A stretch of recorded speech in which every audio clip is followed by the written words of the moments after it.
Liquor ban o curfew sa Davao City, Istriktong Ipatuman, samtang food and medicine pass ginasusi sa mga quarantine checkpoints. Ang report.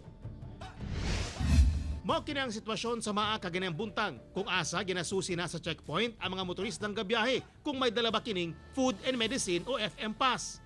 Matag pamilya ginatugutang isa lang o kaha duna usa ka kauban kung kinahanglan ang makagawas aron mopalit og tambal o pagkaon.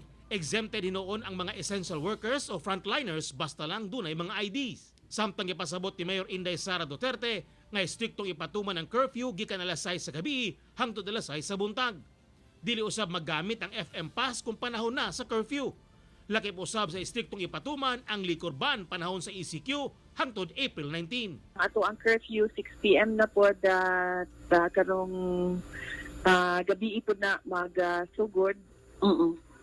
And ang ato ang FM pass, mag-remind lang ni sa tanan na pwede na siya magamit 6 AM to 6 PM. Beyond that, pagsulod sa curfew, dili na mo pwede mo gawas. Bisan pa maong doon na mo yung FM pass, except during emergency. So 24 hours a day, when there is an emergency, there is no need for a pass or an ID. Luyo sa pag-extend ni Pangulong Rodrigo Duterte sa ECQ sa kauluhan. Dili pa usab masulti ni Mayor Sara kung i-extend pud ba ang ECQ sa Davao City o bawion apan magdepende ra usab kuno sa sitwasyon sa dakbayan. By mid next week, right before we go into the weekend, we will let everyone know asa tapadulong after April 19. Ako si Teco Campo para sa One Mindanao.